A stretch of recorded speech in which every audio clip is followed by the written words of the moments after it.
नमस्ते। आप सभी का ऑनलाइन क्लास में हार्दिक स्वागत एवं अभिनंदन है। आज हम द्वादशी कक्षा के चैप्टर 35वां चैप्टर है, वैसे यूनिट का 9वें यूनिट का है ये आनुवंशिकी जेनेटिक्स, जिसके बारे में आप पिछली 10वीं कक्षा में भी पढ़ चुके हैं कि आनुवंशिकी क्या है। आनुवंशिकता के बारे में अध्ययन किया आपने, किसने इसके बारे में बताया, किसने नियम दिए आनुवंशिकता के, इसके बारे में पढ़ा है। इसलिए आज हम यही चैप्टर शुरू कर रहे हैं। आनुवंशिकी आनुवंशिकी है क्या?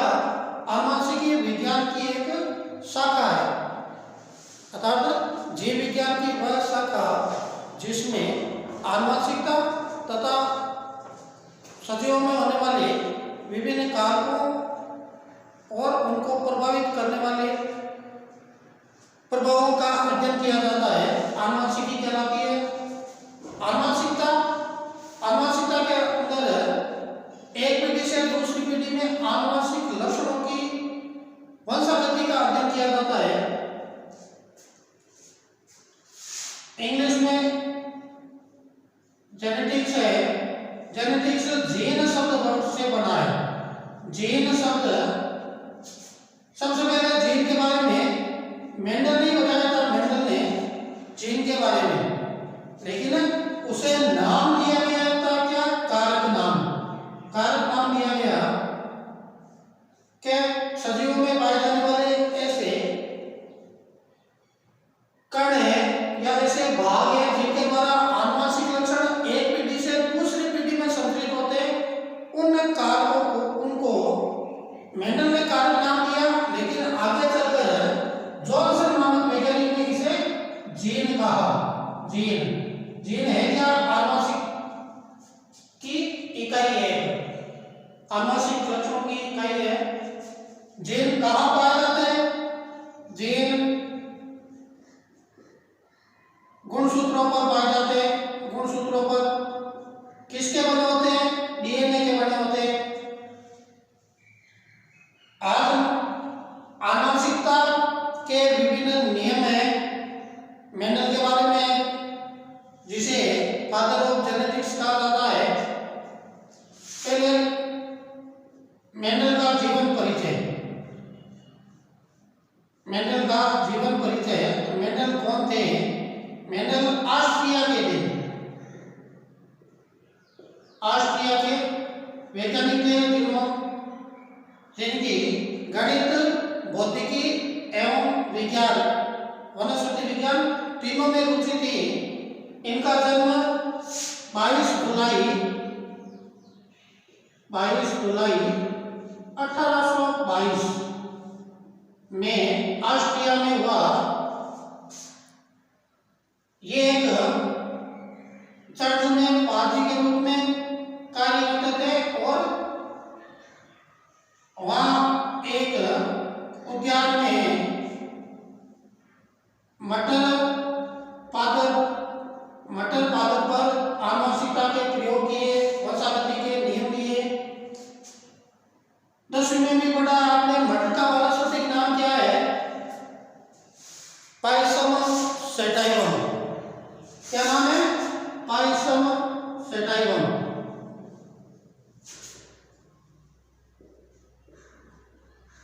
एक बार रिपोर्ट में पूछा था कि इसमें सेटाइवम क्या है, पायसम क्या है?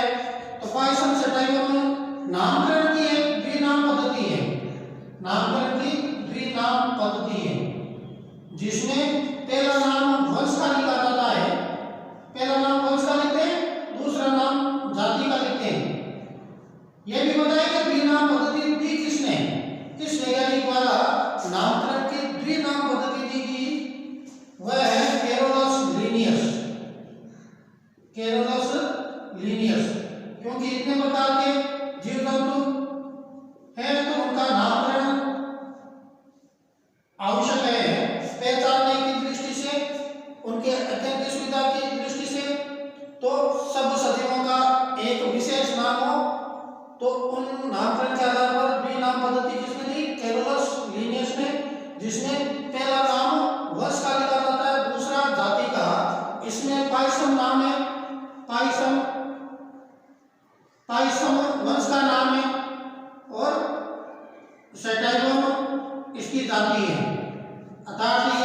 इंडियन मटर या मटर का वानस्पतिक नाम है।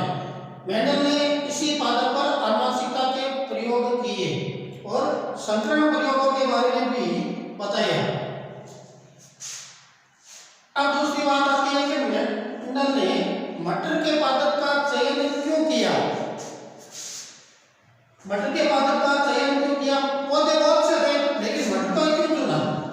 ऐसा तो यह कि इन्होंने किसी ने आशीर्वाद दे दिया कि चलो मटर खाना और नहीं होगा, ये नहीं होगा, है ना। तो मटर का पादप का चयन क्यों किया? मटर पादप का चयन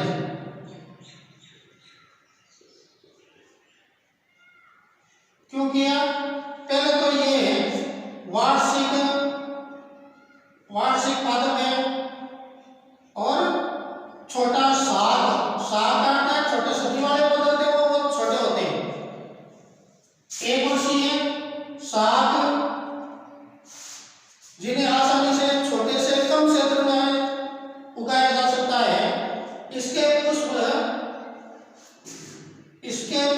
पुष्प द्विलिंगी है। द्विलिंगी पुष्प होते हैं।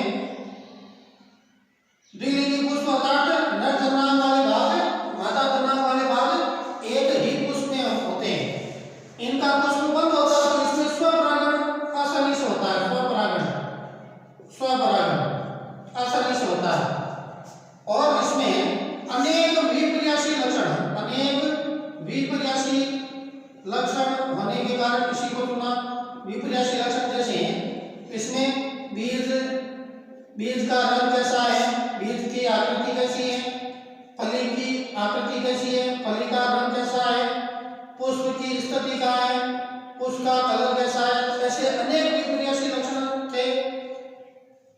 इस कारण मेंडल ने मटर पादप का ही चयन किया। इसमें संकरण प्रयोग के द्वारा भी समझाया जा सकता है कि आने वाली पीढ़ियों में ये लक्षण किस प्रकार प्रकट होते हैं। इनकी विभिन्न पीढ़ियों का अध्ययन कर सकते हैं।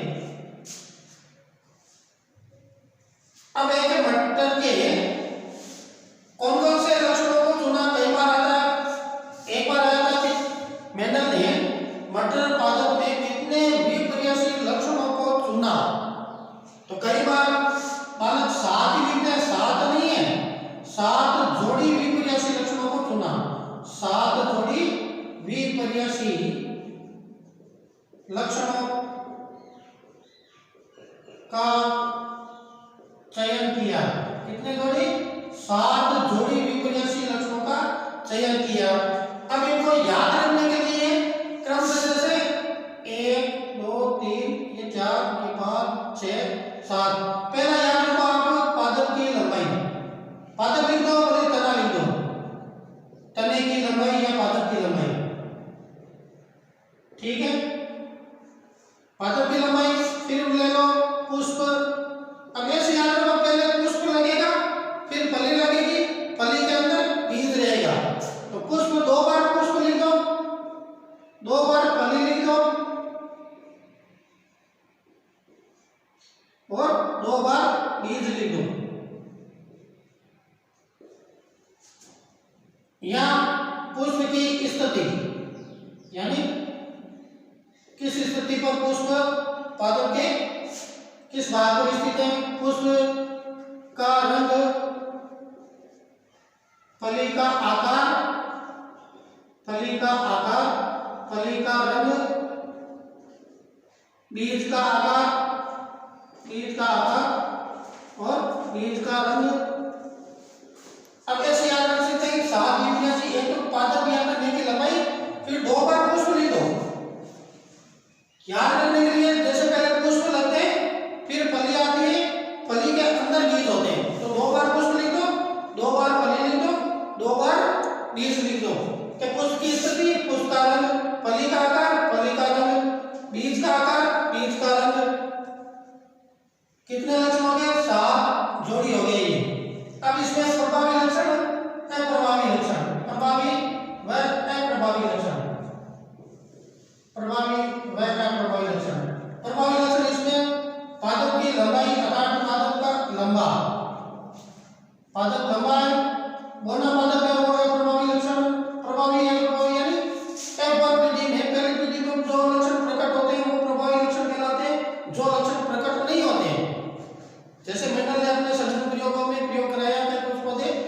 लिए कुछ होने लिए, लेकिन पहले पीढ़ी में सभी पौधे लंबे प्राप्त होते हैं, अर्थात लंबापन है वो प्रभावी कारक है, गोलापन है वो अप्रभावी है।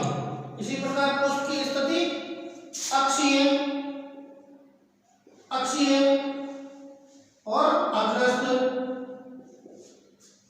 पुष्प का रंग बैंगनी, अप्रभावी है वो सफेद, फली का आकार, फली खुली हुई है या संकीर्णित काट है, पिचकी हुई, यहां कैसे लिख सकते हैं पिचकी हुई, फली का रंग, फली हरी है, पहले हरी है रहती है, फिर पीला, फिर बीज का आकार गोल और अप्रभावी लक्षण झुर्रीदार, और बीज का रंग पीला और अप्रभावी लक्षण हरा। तो ये 7 जोड़ी विक्रियाशील लक्षण होते हैं, हमें 7 नहीं लिखना केवल 7। कई बार पूछते हैं कि मेंडल ने कितने विक्रियाशील लक्षणों का चयन किया, तो केवल 7 लिखते हैं, 7 नहीं है, 7 जोड़ी विक्रियाशील लक्षणों का चयन किया। कौन से? पादप की लंबाई में 2 लक्षण, प्रभावी अप्रभावी लक्षण में पहले पादप की लंबाई याद रखना, फिर 2 बार पुष्प लिख दिया, 2 बार फली, 2 बार बीज, ठीक है। इसमें लंबापन, गोलापन, इसमें अक्षीय का अर्थ है कि पादप के, ये पादप है, इस पादप के किसी अक्ष, जैसे पर्वसंधियां होती है, पर्वसंधियों से टहनियां वगैरह निकलती है, तो पर्वसंधियों से निकल के यहां से कहीं पुष्प लगे, यहां पुष्प लगे तो उसे तो अक्षीय स्थिति कहते हैं या कक्षीय स्थिति भी कहते हैं। या कई बार पुष्प एंड सिरे पर, शीर्ष भाग पर पुष्प लगे, इस भाग को कहते हैं अग्रस्त स्थिति, यानी ये पुष्प लगने के बाद पौधे की वृद्धि नहीं होगी, साइडों में पौधा बढ़ेगा। तो ये 2 स्थितियां। तीसरा, पुष्प का रंग बैंगनी, सफेद, बैंगनी प्रभावी लक्षण है, सफेद अप्रभावी लक्षण। फली का आकार, फली खुली हुई है, दूसरी पिचकी हुई या संकीर्णित। अगला, फली का रंग हरा प्रभावी लक्षण, पीला अप्रभावी लक्षण। बीज का आकार गोल प्रभावी लक्षण, झुर्रीदार अप्रभावी लक्षण। बीज का रंग पीला और हरा। ये थे 7 विक्रियाशील लक्षण जिनका मेंडल ने चयन किया।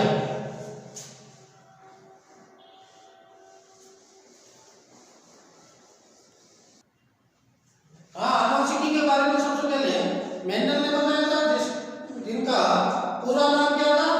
Gregor John Mendel. या ग्रेगर शब्द यह 10वीं में भी पूछा गया है।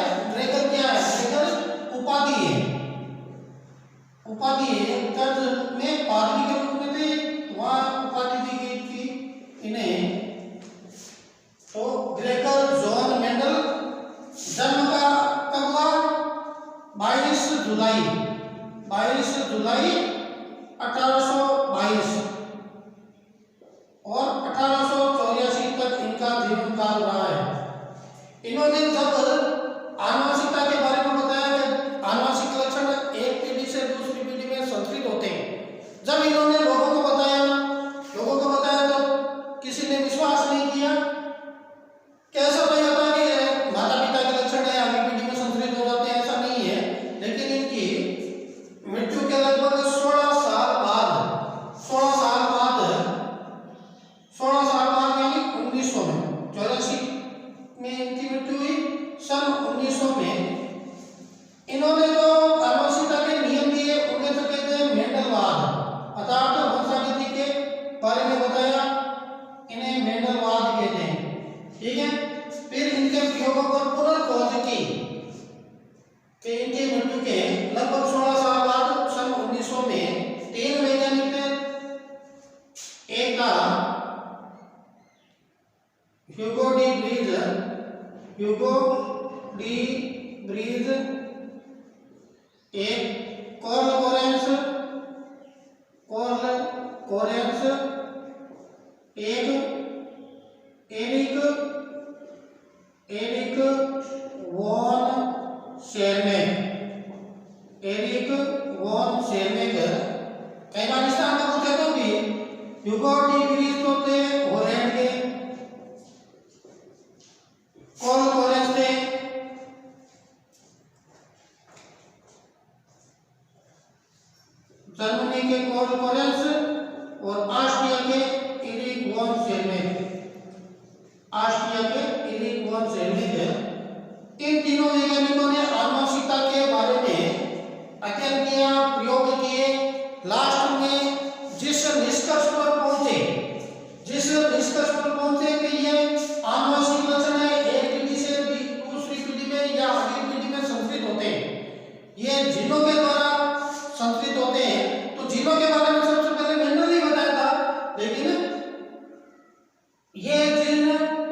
इसी आधार पर मेंडल को फादर ऑफ जेनेटिक्स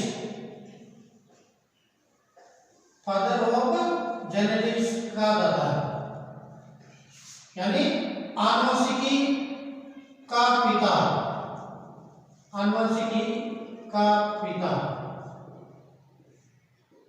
एक नंबर का प्रश्न आता है क्या, फादर ऑफ जेनेटिक्स या आनुवंशिकी का पिता किस वैज्ञानिक को कहा जाता है, किसे कहा जाता है, तो ग्रेगर जोहान मेंडल। ठीक है, जन्म याद रखना। और ये 3 वैज्ञानिक पुनर्खोजकर्ता, यानी मेंडलवाद के पुनर्खोजकर्ता। मेंडलवाद आनुवंशिकता के बारे में मेंडल ने बताया, लेकिन इनके पुनर्खोजकर्ता मेंडलवाद के पुनर्खोजकर्ता। ये भी प्रश्न आता है।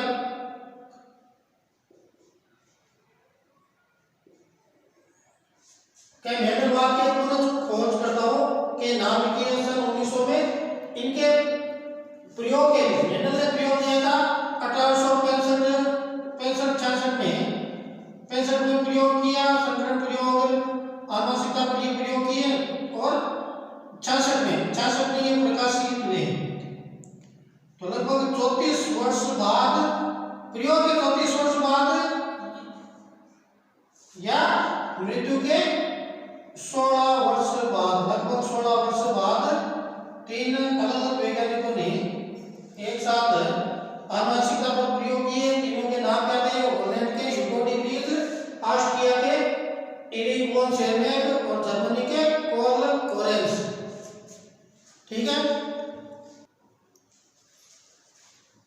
हाँ, इस पाठ में कुछ शब्दावली के बारे में भी ध्यान रखना चाहिए, और बीच बीच में इनके परिभाषा वगैरह भी पूछी जाती है। आनुवंशिकी क्या है, जीन क्या है, संयुग्म युग्मजीव, विषम युग्मजीव में अंतर बताइए, संकर क्या है, संकरण किसे कहते हैं, उदाहरण देकर स्पष्ट कीजिए।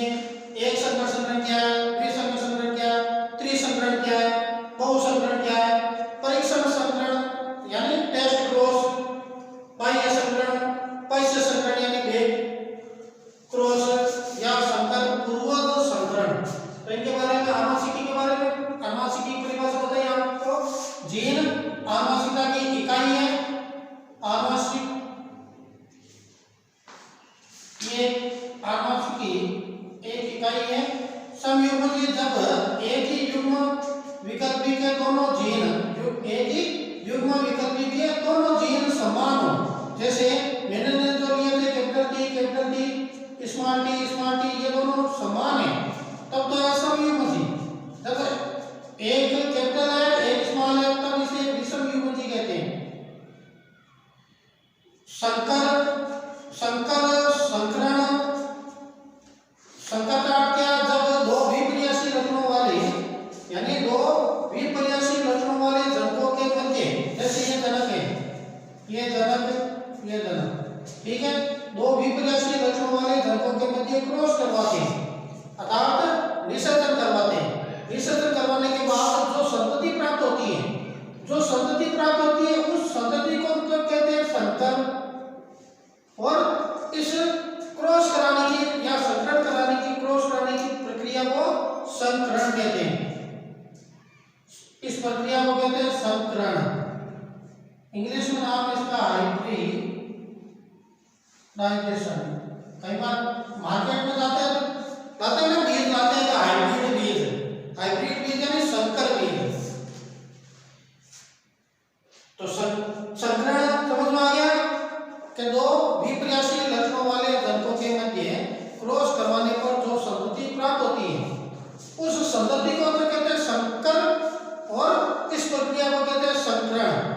अब एक संकर संकरण का अर्थ है कि जब एक ही लक्षण की वंशावली का अध्ययन किया जाता है, जैसे पौधे की लंबाई पर प्रयोग किया जाए, केवल पौधे की लंबाई पर प्रयोग किया जाए, एक पौधा लंबा ले लिया, एक बोना ले लिया, इन पर प्रयोग कराया जाए, तब वो तो है एक संकर संकरण। जब 2 लक्षणों की वंशावली का अध्ययन किया जाता है, जैसे RRYY, जैसे यानी पुष्प की स्थिति या पुष्प का कलर, या अभी यहाँ पादप की लंबाई ली, तो पादप की लंबाई के साथ में अपन पुष्प का रंग भी ले लें, अर्थात 2 विपरीत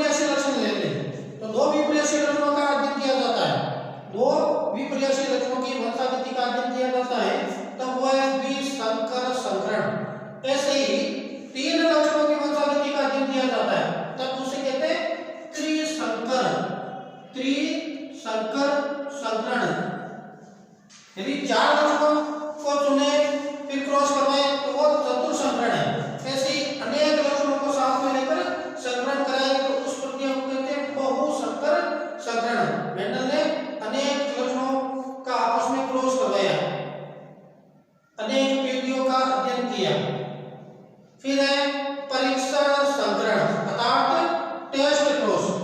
टेस्ट क्रॉस में एक प्रभावी लक्षण वाले जनक एक प्रभावी लक्षण वाले जनक का आपस में क्रॉस करवाया,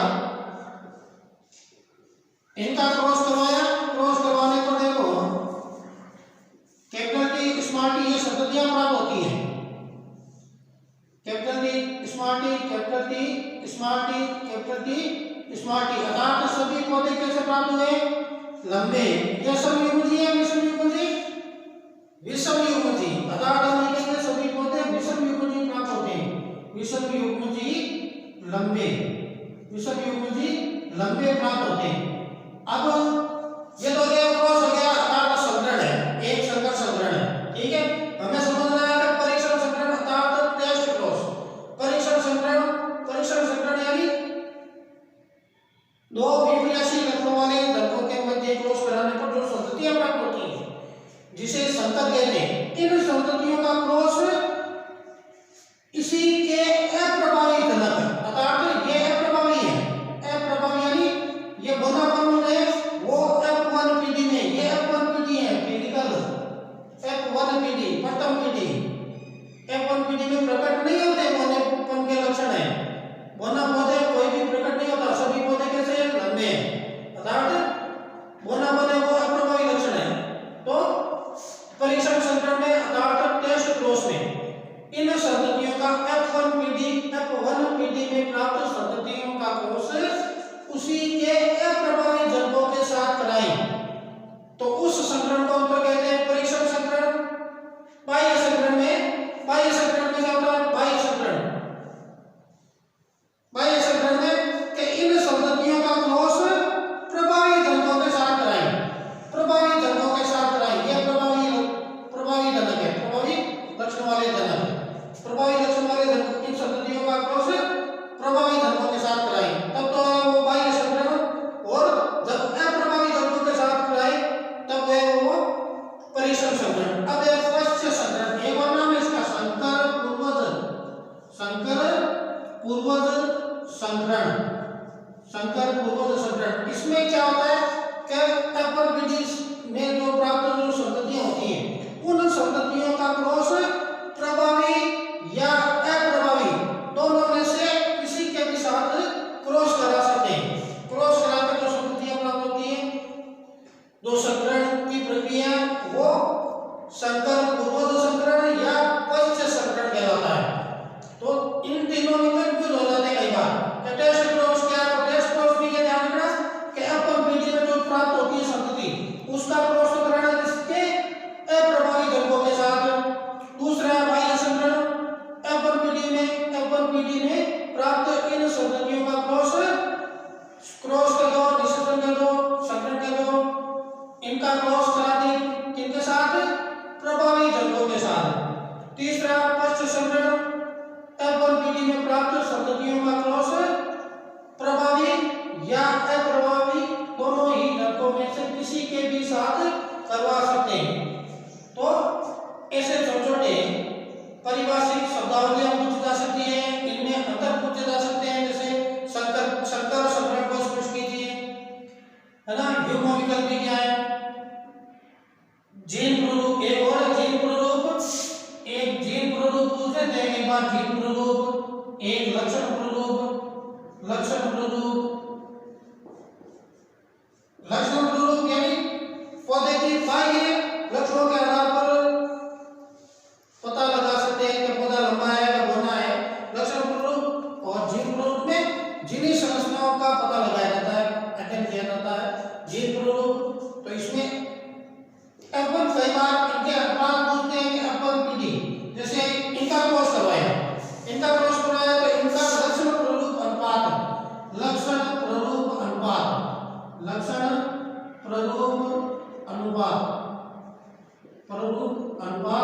या क्या कहते हैं इसे? फिनोटाइप। इसमें तो सभी क्या है? 1:1:1:1:1:1:1:1। ठीक है, जबकि एक संकर संकरण में एक प्रभावी एक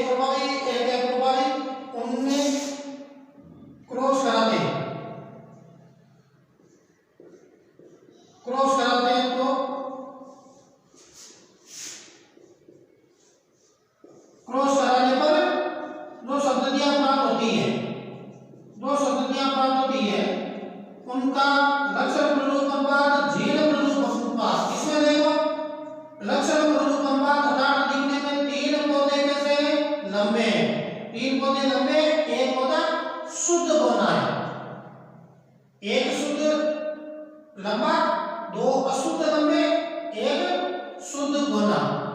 ये हो गया लक्षण प्ररूप अनुपात यानी तीन अनुपात, तीन पौधे लंबे, एक पौधा बौना। एक है जीन प्ररूप अनुपात, जीन प्ररूप अनुपात, जीन प्ररूप अनुपात। यहां देखो एक पौधा शुद्ध लंबा, एक, दो पौधे अशुद्ध लंबे, दो, एक पौधा शुद्ध बौना। यह आ गया जीन प्ररूप अनुपात 1:2:1। कई बार ऐसे बोलते हैं कि एक संकर संकरण के जीन प्ररूप और लक्षण प्ररूप अनुपात बताइए, या इंग्लिश में नाम दे देते हैं, उनमें कंफ्यूज हो जाते हैं। तो जीनोटाइप और फिनोटाइप, जीन प्ररूप यानी जीनोटाइप और लक्षण प्ररूप को कहते हैं फिनोटाइप। तो जीनोटाइप फिनोटाइप द्विसंकरण का भी बोल लेते हैं कई बार कि द्विसंकर संकरण। आगे अपन अभी की कक्षा में अपन संकरण, दोनों संकरण पढ़ेंगे, एकल संकरण और द्विसंकर संकरण। इसका चेकर बोर्ड पढ़ेंगे, चेकर बोर्ड कैसे बनाते हैं, क्रॉस कैसे करवाते हैं। तो द्विसंकरण का एक बार अनुपात याद रखने के लिए याद रखें कि लक्षण प्ररूप जीनोटाइप, फिनोटाइप यानी लक्षण प्ररूप अनुपात, लक्षण प्ररूप अनुपात और जीनोटाइप यानी जीन प्ररूप अनुपात, जीन प्ररूप अनुपात। उसमें याद रखें कि 9 अनुपात 3 अनुपात 3 अनुपात 1, और जीन प्ररूप याद रखने के लिए याद रखना 12 24 12 12 1। क्या याद रखोगे, 12 24 12 12 1, इन सभी के बीच में अनुपात का चिन्ह लगा देना। अब तो याद रख सकते हैं कि जीन प्ररूप अनुपात याद रखने के लिए 12 24 12 12 1 यह द्विसंकर संकरण का है। द्विसंकर संकरण का जीनोटाइप फिनोटाइप पूछे, इसके बारे में अपन अगली कक्षा में पढ़ेंगे, अगली क्लास में पढ़ेंगे कि संकरण क्या है, एकल संकरण, द्विसंकरण, फिर प्रभाविता के नियम है, आनुवंशिक लक्षण है, आनुवंशिकता के तीनों नियमों के बारे में पढ़ेंगे अपन। 3 नियम